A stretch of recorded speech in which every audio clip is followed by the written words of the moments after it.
Okay, welcome to my inking video. I'm Michael Coach. I'm the artist for Fun Studios and Fun Comics. I have a comic coming out this month called Tales from the Fun Side. I'm not sure if it's a comic or a mini graphic novel. I'm still working out the format, but it's a comic in spirit. I have another book on Amazon from Fun Comics, also called Tales from the Fun Side, and it focuses on my early strips. And these are also early strips, but they're combined with new material and longer stories. And the easiest way to think of them, they're like Twilight Zone episodes with a bit of humor, and they're very fantastic.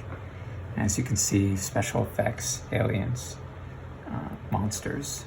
So this will be Tales from the Fun Side, Robot X, the Cyclops warlords, aliens, giant robots, and monsters. And that issue should be up and live by the time this video gets going.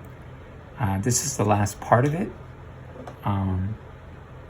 I learned if you're able to track down my first Fun comic, Tales from the Fun Side, on Amazon, I have a cover, but I'm realizing, even though I was nostalgic for the image on that cover, and I like the gag, I don't think that first cover I did served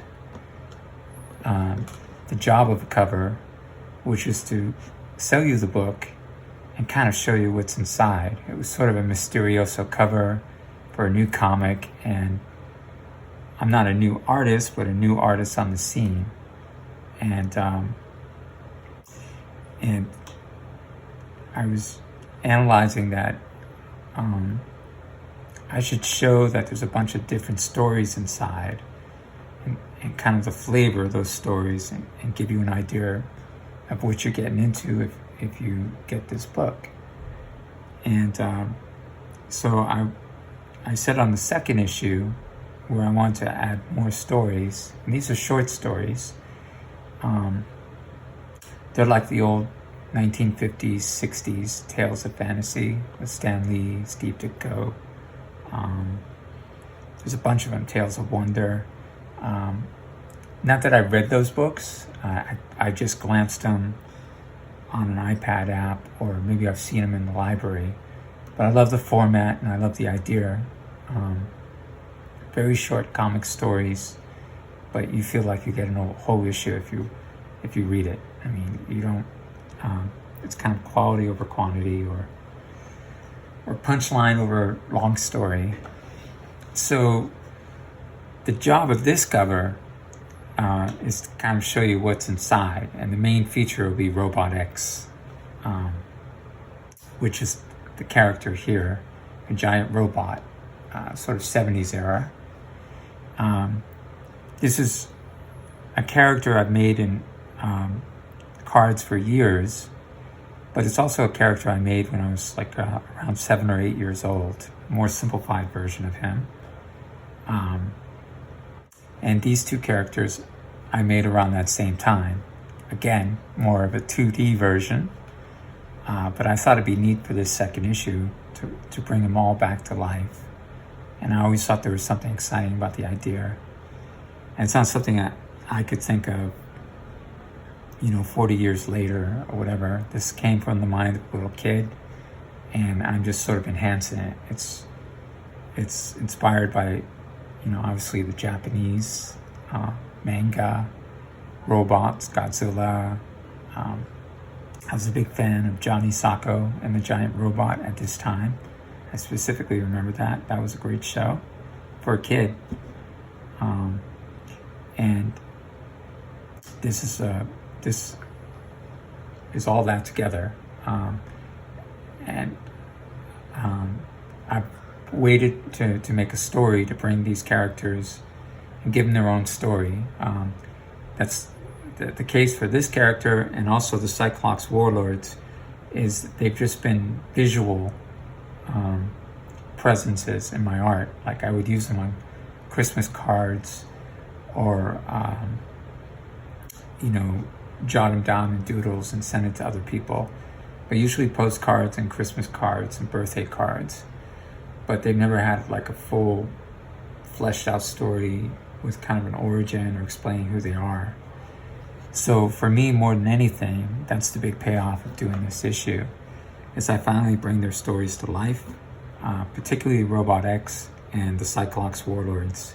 And the Cyclops warlords I've been doodling for over 20 years. Just more of a fun doodle. And I've just used them as a character in graphics and postcards for that time. But I think I've become a writer over the last 10 years. A more solid writer since I started writing these strips. And I think I came up with a pretty decent tale. And that's what they all are. They're a collection of tales from my imagination. So I just penciled the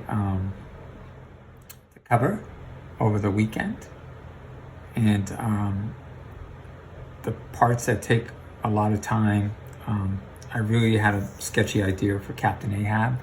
I have a short story about Captain Ahab from Moby Dick, just 2-3 pages.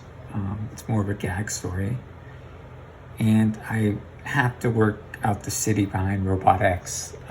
If you do get the comic, it's a very detailed city.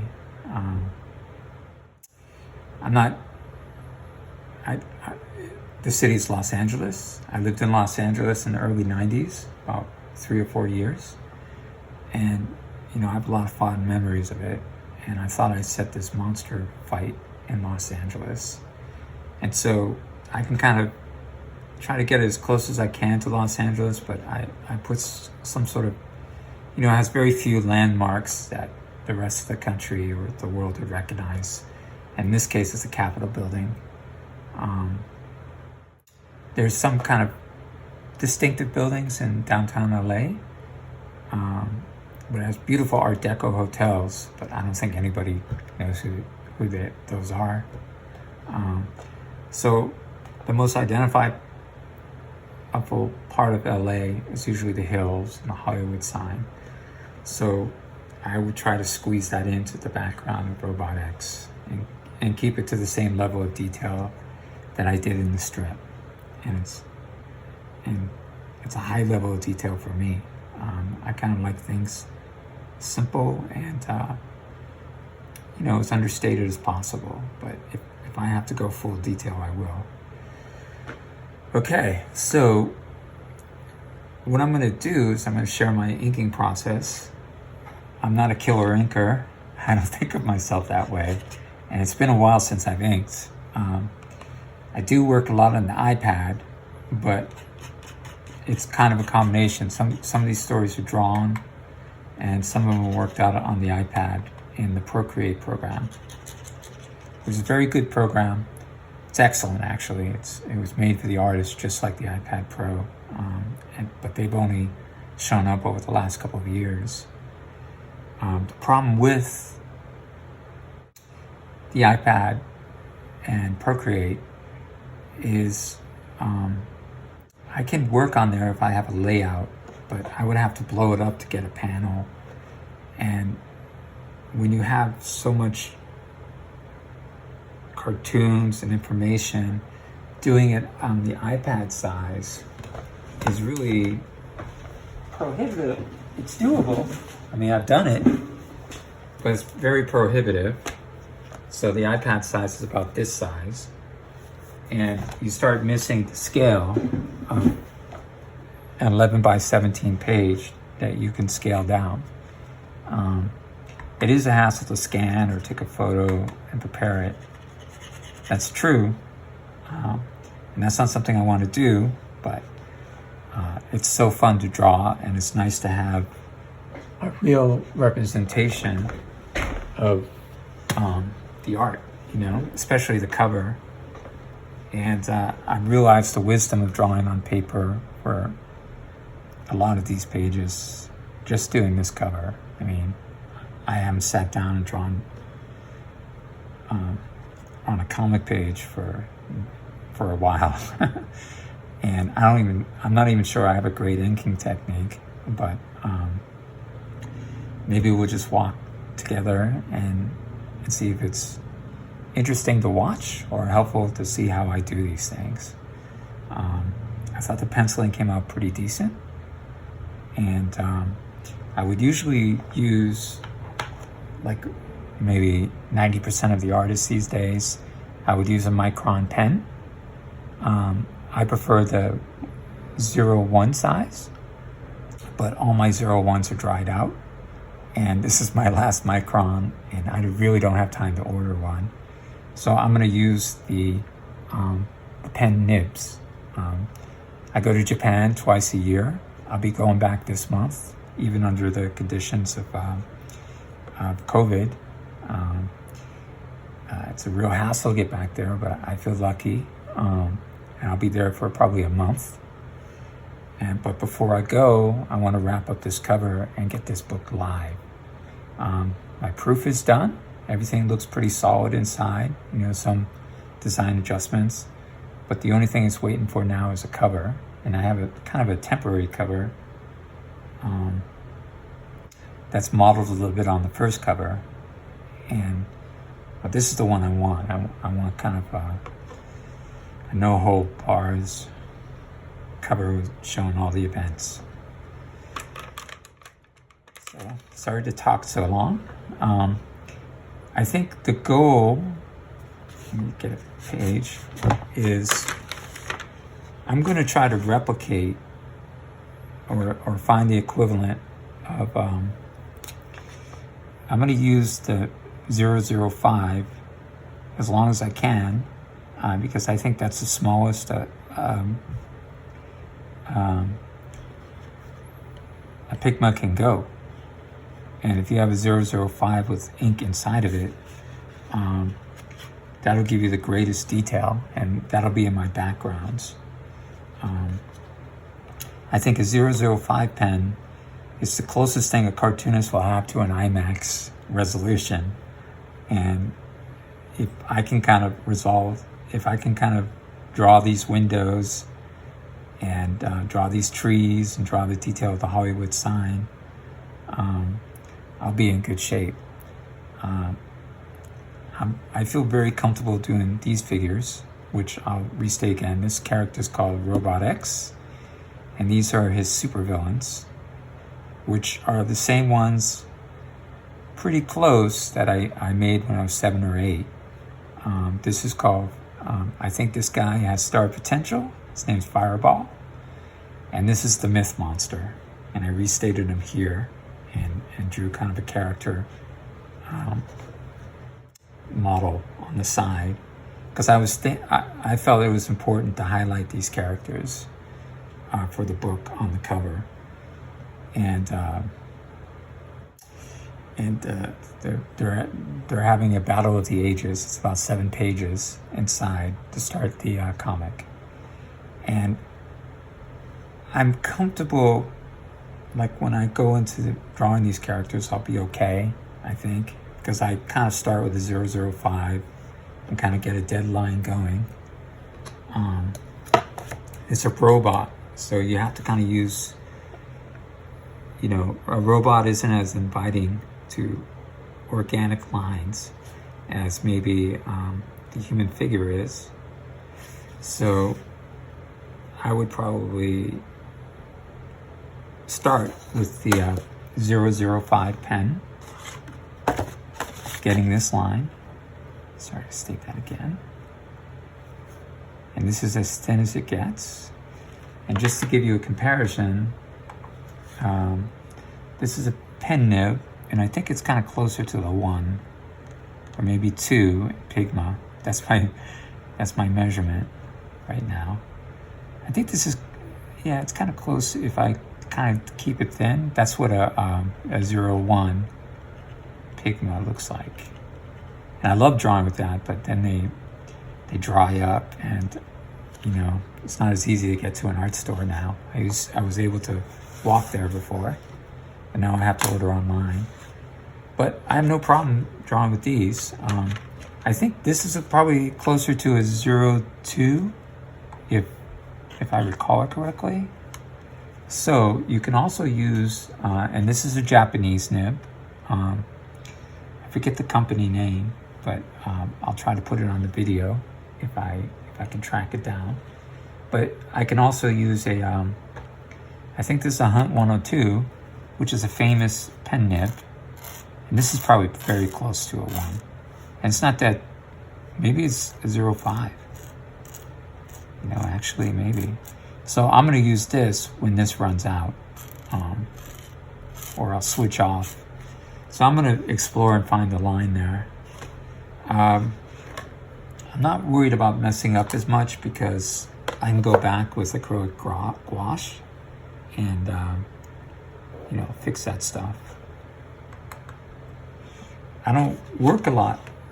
I do love inking, but I don't ink much. And like I said, I don't think I'm, the hotshot inker, like the great inkers of Marvel Comics, like Terry Austin or Phil Sienkiewicz. Who's another one? Dan Green, Al Williamson. If you look up those guys, they have storied careers as inkers for penciler. Marvel had quite a stable of great inkers. And I think George Perez, who worked for Marvel and DC, is also a great inker when he inks himself. But I love how he inks when he does his own covers. And but I just do the best I can. I think when you ink, you kind of have to not have anything smearable below. This is a Japanese comic ink, and it gives a nicer black. Usually a common ink is the Higgins, and that's sort of a ink that's easier to do washes in, and it dries very fast. This gives a denser black, but it doesn't dry very fast. It'll dry, but you need to give it like 30 seconds. And if you're kind of flying through, and you can easily smear it. So you have to be careful. So let me just go away from the Pigma and go back to the,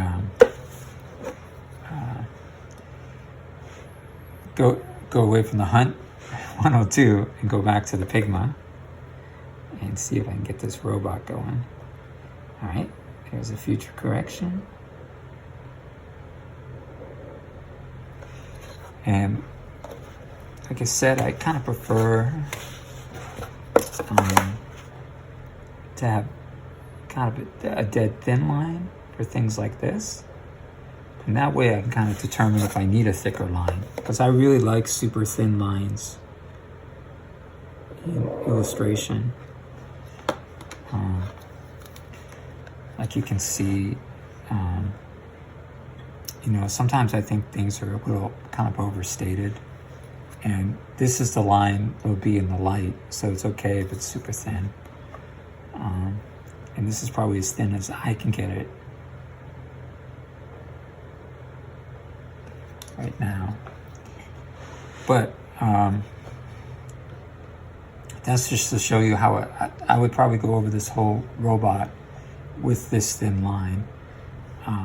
But I kind of want to get into the city, and it might be fun for you to see me do the city. And I can kind of do the city a little bit freer. It won't be as, real or precise. I don't like those kind of cities when I see them in backgrounds of comics. The ones that look like they were done by Google Sketch, or they were Xeroxed, or the guy's like a super dropsman. He's doing everything very, very precise and make the city a little sterile, or detailed and perspectively correct, but not interesting. So I want to give things just a little bit of character, because this is a cartoon. basically. And even though this is a 0.5, it's getting a little thicker than I want it to be. But as long as it reads. And normally I would kind of roll over this with a kneaded eraser. But I don't have a kneaded eraser right now. So it's not top choice to do it this way. I kind of have to kind of look through the darkness of everything to see it. And I apologize if you do too. But I think I'll get through it. So in LA, and probably a lot of small American cities, you could use glass buildings. There's probably like a lot of small glass buildings. Like let's say you're in Indiana or I'm not saying that they're small, or Houston. You probably see a lot of these generic glass buildings. And I find them very handy because they're an easy building to draw. They exist. And I like to pepper them to go along with the concrete cities. And if I do the coloring as well, you can kind of do fun things with coloring with those kind of buildings. And sometimes you can kind of give the glass a border edge as you ink. And I'll try to stay in good form.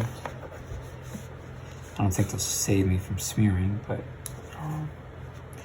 this is my first video or first set of videos, so I'll be a little clunky. I'm not totally comfortable on camera, but I'm gonna give this a try.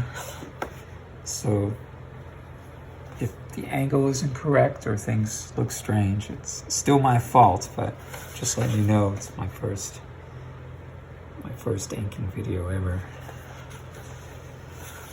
And I have to ink this, maybe not by tonight, but I have to give myself my own deadline, because things need to get done. This comic took a lot longer than I wanted it to. Originally, I thought it would take me a month and a half, and it took 2.5 months.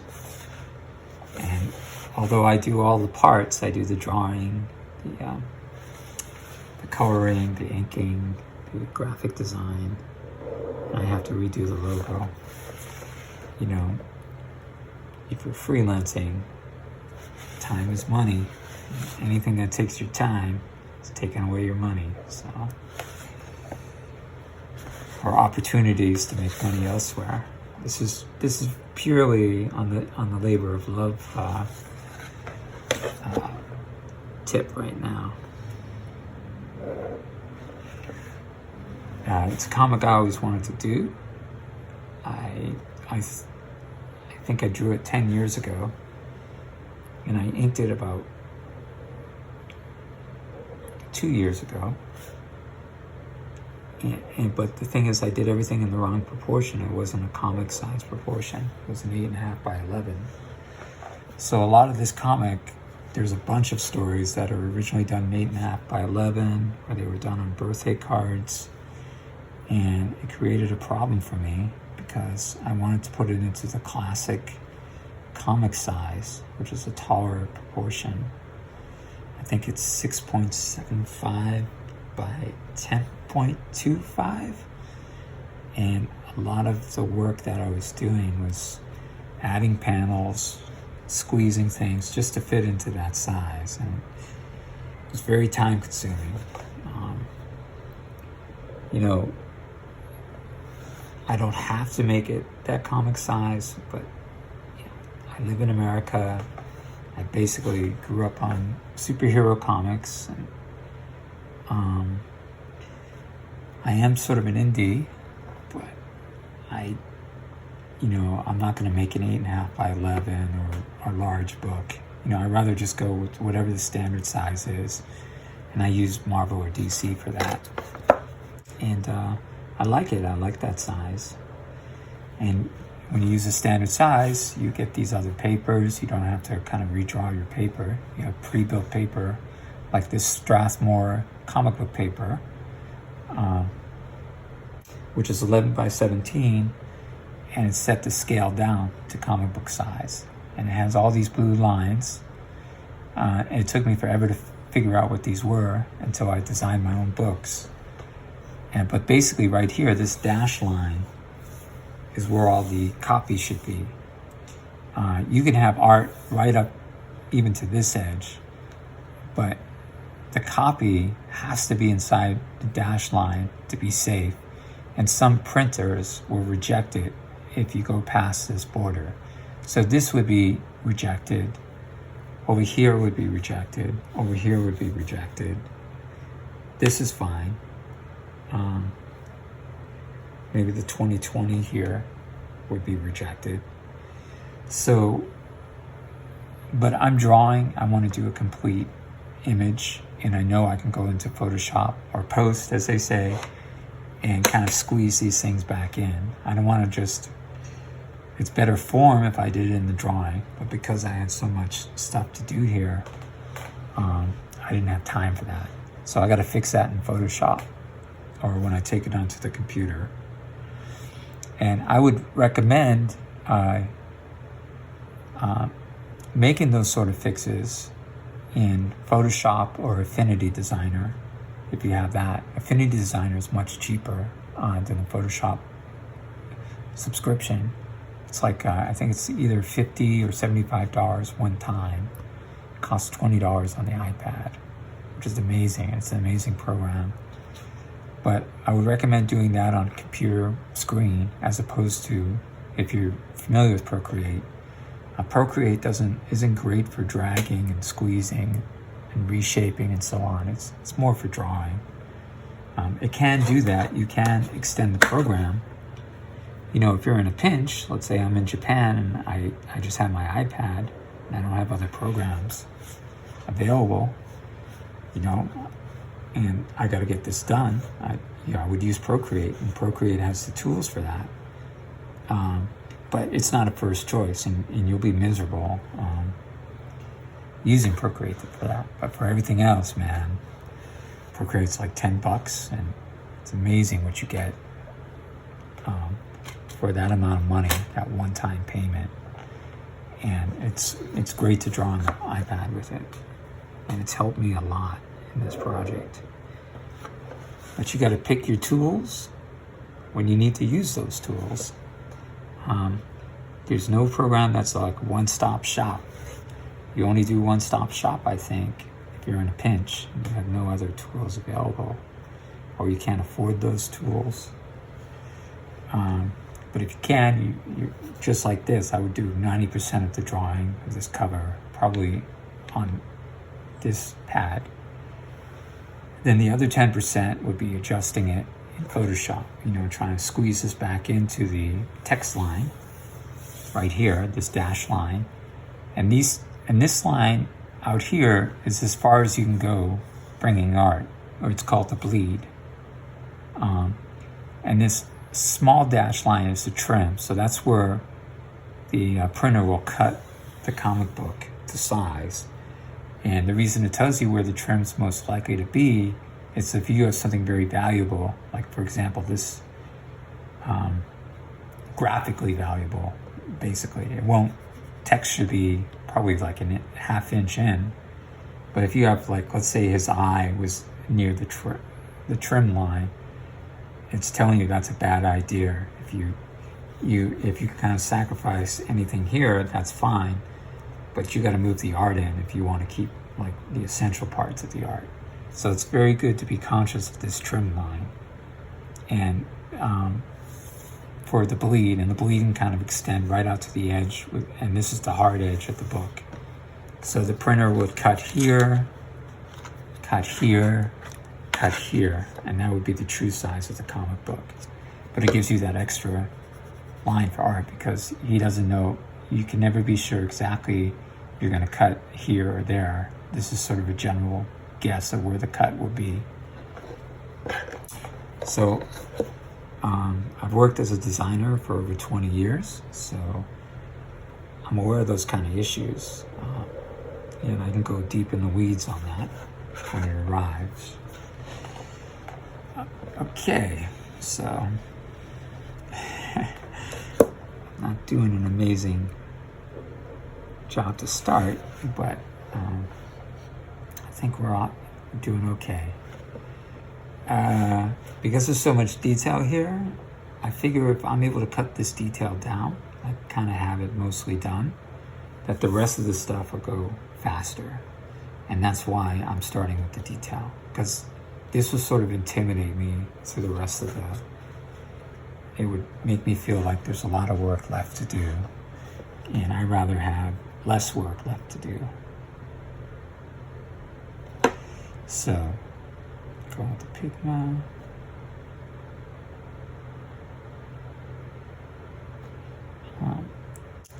The lines I drew were pretty firm here. They seem to work perspective-wise. I like my lines to look natural. Like I said, I don't like that Google sketch overdone, like super accurate city where it looks like a black and white photograph that's just been posterized to line.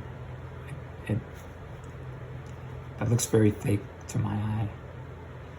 So I like to have like a pen and ink city, cartoonist city. There'll be a lot of detail here, but it'll be like genuine.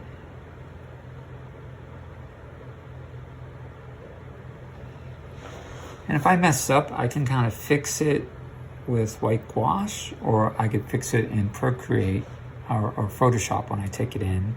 I have a tablet with my iMac. I don't like drawing on the tablet. Procreate's the best place to draw. But, you know, I could do fix-ups on it. The problem when, you know, you use, let's say you use all three. You draw, you use Photoshop, and you use Procreate. You try to do as much as you can in each stage, because when you flip back and forth, things happen. And I notice when I take things into Procreate and then bring it back to Photoshop, it flattens my font layers, and things, Photoshop type things, like things that only Photoshop could recognize, Procreate doesn't recognize, so it'll flatten it and just create a lot of problems. And I've had to color over flattened layers, which drove me crazy, but it was just too much to repeat the process. But it could be done. I mean, you got to troubleshoot when you have to, but that lesson is burned in the hard way. You know, just get it as much done as you can in each stage as you can. So if I could finish this all in Photoshop, I will. But if not, there are some things that only Procreate's better at. And I'll try to give it like a thin Photoshop file, just the layers and the line. And just get the line part all done before I start coloring. So here,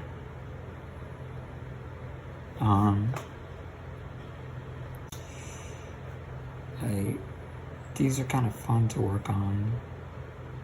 I don't even know if they're recognizable. But in a way, you know, when you're dealing with this scale, it's not as critical, because the human eye will just pick up these are people running or ants running, depending on how it comes out. Because it's small at 11 by 17, so when you shrink it down to that comic book page size, it's going to get even smaller, and details will start fusing together. And if you draw things in line and you draw it nicely, they can fuse together the right way, which is the way I want. And sometimes, as I go through, I go for low-hanging fruit a lot, just to get my confidence up, you know? Just to get me back in the inking state of mind. Low-hanging fruit, like, you know, doing this box, or, you know, the edge of, you know, a deadline of the robot. So the ink is there, and I feel like I'm inking, even though I'm not really inking. I'm faking it now. But these key things, which I know are going to be this thin line, are sort of in. And like I said, you get 2 or 3 chances at this. So, you know, just go through and get into a rhythm. If you ink yourself,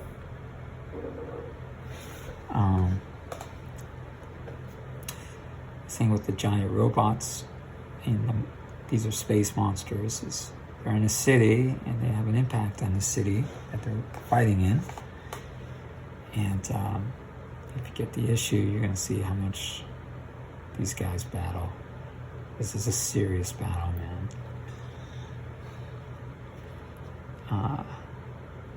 It was a real pleasure to do, but it was time consuming. So, I think this is like a sidewalk. And it had, I did look at a Google, I looked around the Capitol building on Google Maps and did the 3D terrain, so I can kind of just look at it. This is Capitol Records, not the Capitol building. Capitol Records in LA. This is sort of the part of the city that they're fighting in. And this is probably the most distinctive, kind of coolest building. You know, LA has these beautiful Art Deco buildings, but I don't think anybody knows them. And an Art Deco building wouldn't really register here. And they're just kind of lost in these, you know, sea of standard generic, you know, office buildings. But the Capitol building is cool, and I don't even know if it's going to show, but I'm going to try. I'm going to try to represent the building here, and it's just real fun. You know, it's like a little perk just to draw a building like that and appreciate its architecture. And if you're in LA, and I think I knew about this in LA, but at the time, I don't know if you could visit it. But it's a great looking building. And, you know, LA has a lot of great looking, not like New York, where we have a lot of Belle Epoque architecture. It's like late 19th century, early 20th century. Like the Empire State Building is an example of that. The Met, Chrysler Building. And I'm based out of New York. I've lived here for 20 years. And, but I lived in LA too. And it made an impression on me. And I love Art Deco. So it was a real treat to see all that kind of stuff. And we have a lot of Art Deco in New York. But LA has that sort of movie Art Deco, or the records, just like Miami. So I enjoy drawing buildings. I'm not the master of drawing buildings, but I give it my go. And that's why I draw it in detail. I kind of want to see it just for me. Normally I'd probably make this stuff a little bit more general. But it's a cover, so I think adding this detail is sort of the IMAX version of comics, where if you go full detail and it doesn't clutter the composition, it doesn't muddy things with like a fiesta of line work, it adds something. And it's sort of the IMAX experience in comics, I think. The 005 is probably the smallest line that you can get that's printable, unless there's a sharper point in the nibs. And I like to draw certain parts, like in the background, with the 0005, and draw it like, you know, as detailed as I can get on the building without adding like a shade, you know. This would be line detail. And the rest of them, they're there'll be trees and there'll be hills, but I'm just picturing myself walking up the block like that little Google guy you drop, and I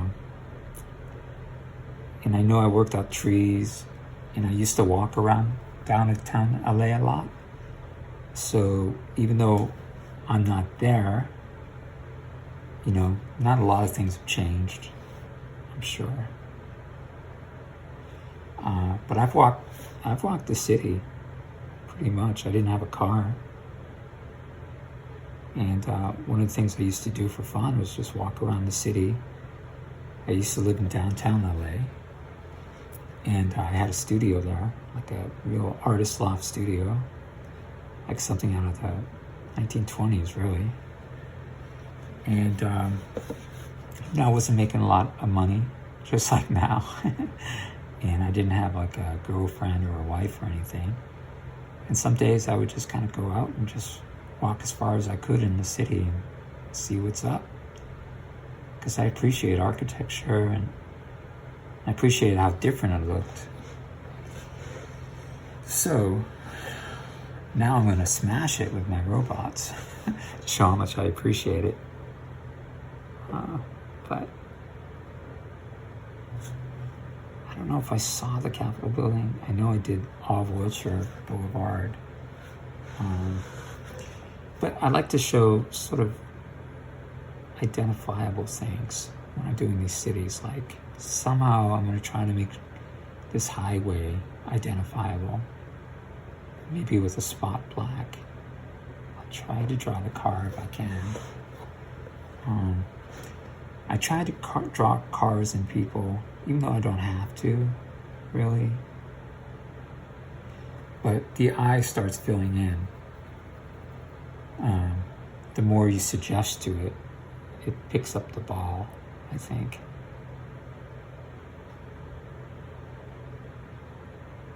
I wouldn't do this for every comic, but for a comic where I feel high detail is necessary, I'll do it.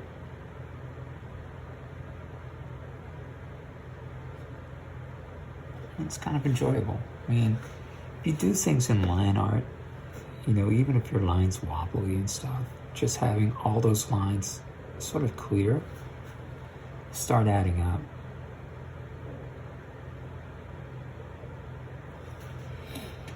And if you do high detail in between crevices, that's kind of a visual trick that kind of sets people up. Like they get into the reality of the shot, even if this was all sort of fuzzy in the back. You kind of see Mobius do that. I don't mean to drop his name, not with my name, but I'm a big fan of his.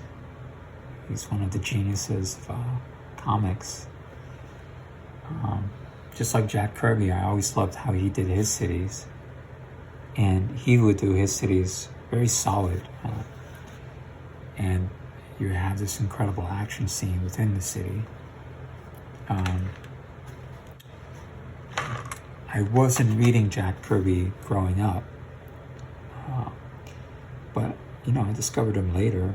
And I'm trying to go through those Fantastic Fours. I've gotten through the first volume, 1 through 30. And that was pretty cool. There's some highlight stories there, but I hear the next volume, issues 33 through 70, is like the high point, the good stuff. And those, I would read an omnibus from the library. And when the libraries reopen in New York, I hope to kind of finish that story, because you just get so many ideas. The storytelling is pretty incredible. But it is from a different time, so it's not always easy to get into it until you hit a cool issue, and then that's worth it. So, I think doing a city or having your take on a city, it's a pretty good take to have. I mean, I really enjoy looking at other artists when they're doing like authentic cities. Like I said, I don't like those fake, super perspective, show-off student type cities. They may be okay. I mean, when you're doing a job or an illustration job, but I like it when you can see their own character. You can definitely see that in Mobius and Jack Kirby if you're looking at an American artist. A superhero. Definitely Frank Miller, who I basically idolized when I was growing up. I idolized him and John Byrne, another, just great comic book artist.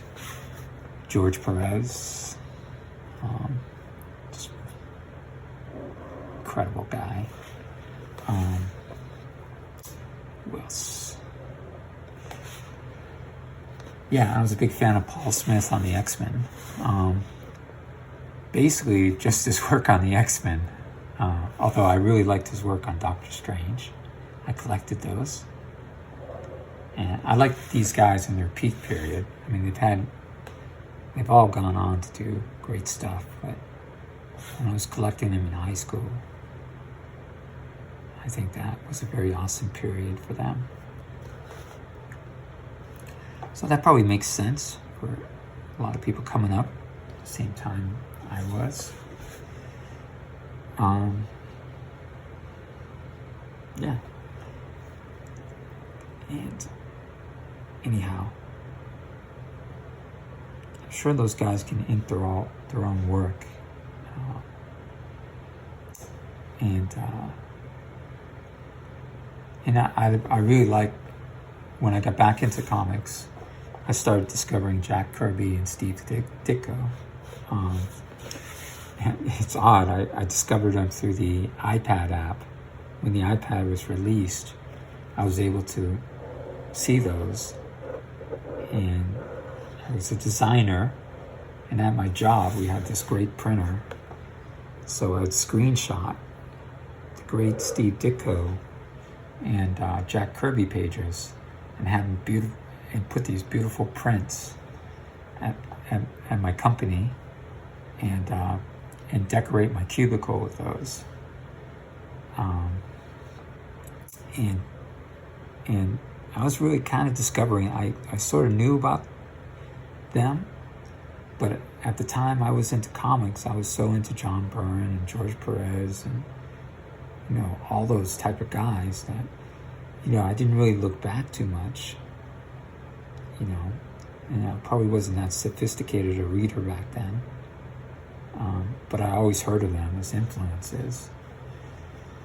But when you finally see them, and you see the storytelling chops that they have, after being away from comics for years, you enjoy it. And they've been sort of recent influences.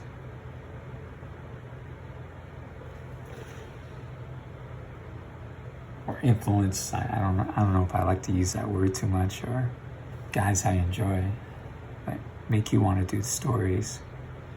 And Tales from the Fun Side kind of comes from their, the part of their careers where they were doing these short stories about different kinds of stuff that would more fit a Twilight Zone episode than a Marvel comic, even though there was some fantastic things in there.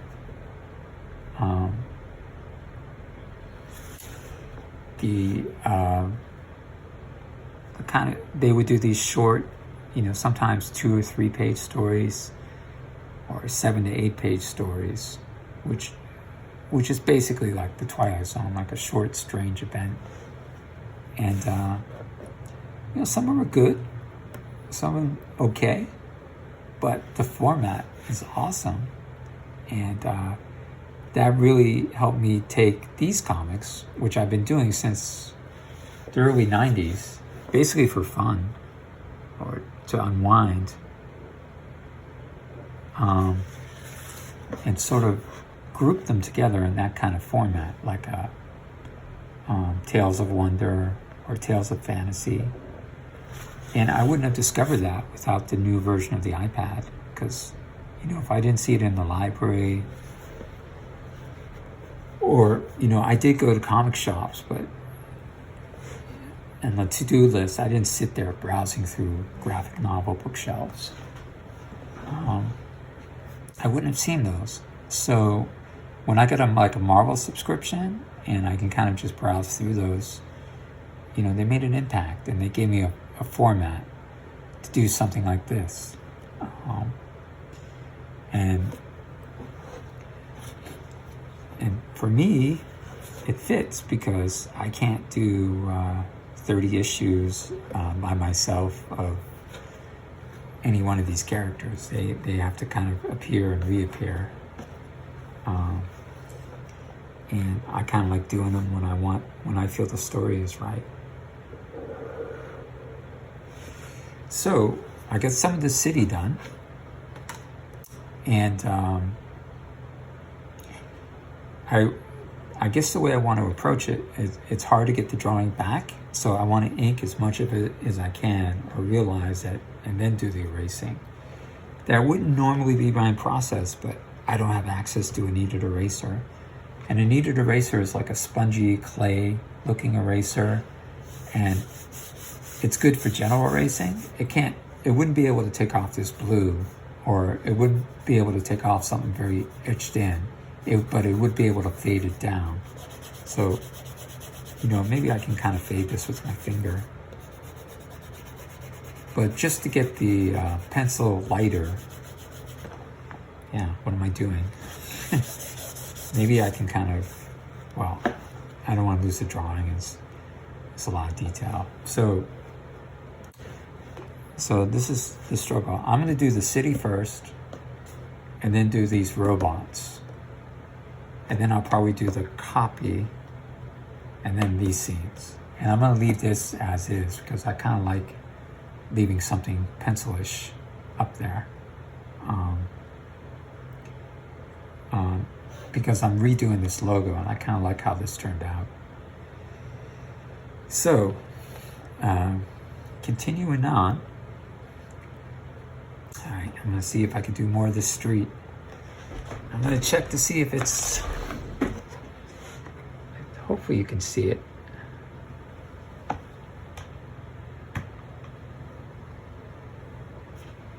Right. All right, I'm going to have to check this video soon. Remember, this is my first inking video. And I'm in a New York apartment, so I don't have the full array of studio choices. Everything's tight here. My inking setup, everything. So I'm doing this in front of my computer. I'm trying to give the semblance of a flat studio. So, yeah. So kind of my deadline is this week, sometime this week, for the cover. And as soon as I get the cover colored and drawn and inked, and then I do the color, this can go live. My proof setup is done. I have to do a few things to fix maybe some space scenes, but I finished my book, and I got Amazon to send me a proof. And right now I'm working through Amazon. The payment system on Amazon isn't good, but their printing is pretty decent. If you print in a bright comic book scale, if you do dark books, like where the colors are very dark hued, their printing quality might struggle. So let's say you were doing a book about Rembrandt, and there's a lot of dark shades in it. But if you do something that's sort of in a bright comic value, let's say from this value, maybe a couple steps up, the Amazon printing is pretty decent. It's not as great as an offset printer, which can get more vibrancy. But for a print on demand, which is probably the only thing I can do, it's the only option available to me is print on demand. But they force you to charge a lot, and you kind of have to pretend you're a graphic novel, which is what I'm doing. Even though I'm trying to make it as satisfying as a graphic novel, I'm not going to have that many pages, because you print 24 or 30 pages, your royalty is much smaller because you have to print in color and you would have to sell at a high volume. And I don't know how many comics on Amazon sell at a high volume. I tried Kickstarter twice, maybe 3 times, and I failed every single time. I don't have many friends, or I'm not on social media. I'm not really in the business per se. So Kickstarter is more an option when you have people who might buy it, who know you. And I actually wrote an article for Bleeding Cool about that. During my first Kickstarter, went miserably. But I may give it a go, but I'm not set up to mail people books. But I think they have a print on demand. I don't know what the state of comic books is now. All I know is I just want to finish this book, and I'm selling it as a graphic novel. And I'm doing it on the strength of the stories inside. All my characters, they come with stories, and they're new characters, except for the Scream and Captain Ahab. The Scream is Edvard Munch, the great Norwegian painter. And Captain Ahab is Herman Melville from Moby Dick. Mine is kind of a gag strip, but I just love the original one, and I've augmented it for this comic book. And I just enjoy drawing it. Not enough to do 22 pages, but I can do 3 or 4. But the reason for the creation of Tales of the Fun Sidr are mainly for Robot X and the Cyclops Warlords. And money or no money, I am just beside myself getting these in print and getting these out of my head or the imagination of a 7-year-old and just bringing it to life. It's just the coolest feature. Now, I'm not out to be broke. I hope it makes me money somewhere down the line, but you just got to make content. So hopefully I get better at business. I'm not very good at business, which causes a lot of troubles. But I'm hoping to change that. But I'm good at finishing things. And, imagining a project and bringing it to life. I just don't do comics. I'm also a graphic designer. I've really lost interest in graphic design. Ever since I left my job, I realized it was a means to an end, not the end.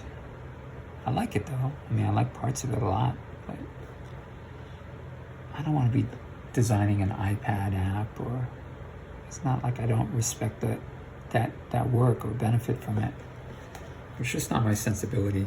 I'd rather spend more time drawing, creating. I was lucky I was able to do a lot of creative stuff as a designer. And being a designer adds to your sensibilities, I think. You just don't plop things anywhere. It's It's in your toolbox. But, you know, made me a living for a while. I don't know if comics will make me a living, but I also working on screenplays, and I might write my first novel. That's been taking up a lot of my time. And I think my writing in the comic, in this comic in particular, benefited from that. Because to be honest, you know, comics don't have a lot of good writers. You know, you have Alan Moore. You know, Frank Miller started off as a really good writer. I guess he's a solid writer. I just haven't been interested in what he's doing. But, you know, who am I to criticize? I mean, he has like probably 4 or 5 movies in a can. He's a good writer, but maybe I just don't like his interest these days. He was my favorite writer as a comic book viewer when he was doing Wolverine and Daredevil. And I even like Batman. I don't think Batman holds up, but you can't question it. So it was a great achievement. That guy is amazing. But I don't seek it out. I love film noir, but I wasn't interested in Sin City. I did see the movie. Yeah, I like original film noir. Just like I like original Impressionism. You know, I don't like the American version of Impressionism, though there are some great artists. And maybe that's the same way with film noir and comics. But he's like one of our greatest talents. Yeah, I don't know how do you say you're a fan of someone but not into their current stuff? But, you know, Degas is my idol, and I love a period of Degas that's basically his early work, even though I really like a lot of the late work. This is the French painter Edgar Degas.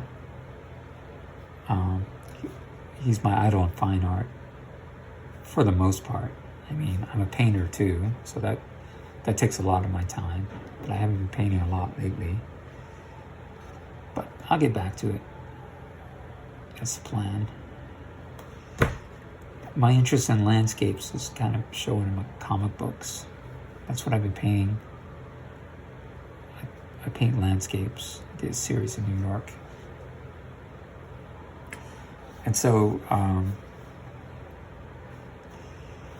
I enjoy seeing the landscape in a comic because I really think it sets the mood, the identity of the book. I promised myself I had to get palm trees in here visually. That's, you know, sadly, a very identifying architectural element of Los Angeles is the palm trees. So I made sure to put that on a lot of streets. And of course, it could be Miami or it could be Spain, but you know, when you see palm trees, you do think in a city, Los Angeles is one of those first places that come to mind, and also expressways. So things that visually identify the city, I think, are important than having this block look like the actual block where Capitol Records is on. You know, things that look similar to buildings that would be around Capitol Records, good enough. And, you know, the width of the streets, they have wide streets in LA. That's another identifying thing. You know, maybe not for the general public, but maybe subliminally, you would think it would have wide streets. These squigglies are supposed to be trees. So it'd be like a layer of buildings, or stage 1 is the buildings, stage 2 is mostly trees with some buildings, stage 3 will be the hills, where you'll get a more magnified version of the Hollywood sign. And I have visited the Hollywood sign area. So those were identifying elements for the city of LA outside of downtown LA, where I lived in. Downtown LA is more city-ish and has very identifiable, I wouldn't say identifiable, but very distinctive glass buildings and a skyline, which looks cool, but it's another LA. This is the LA where you're most likely to drive through. You know, Hollywood Boulevard, Hollywood and Vine. I gather more people walk in LA these days. You know, at the time I was there, they hated walking. But I didn't mind it. As long as I got shade, I was happy. And I would time it to walk when there was the maximum shade. You know, the palm trees are great for that. And if you go a certain time of day, there'll be a lot of shade on one side of the street. You know, coming from the city, you just don't get it, you know? Like, why isn't this a walking city? Why is everybody, you know, I can see why they need a car, but do you need a car everywhere? Do you need a car in an area with buildings? That was something I couldn't understand. But things were far away, so you needed a car. And I didn't have a car. I blew my cash.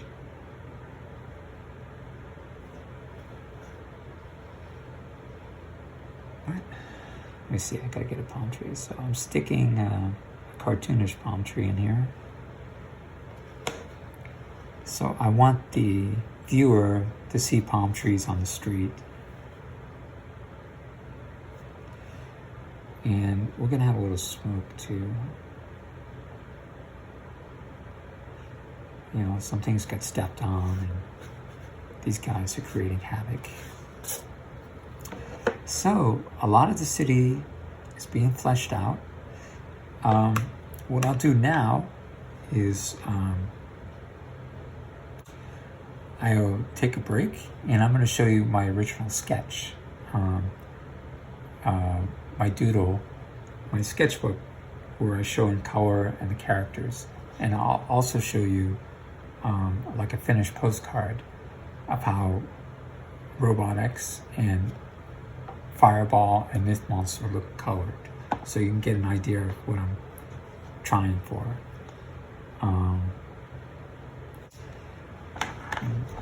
So stay tuned.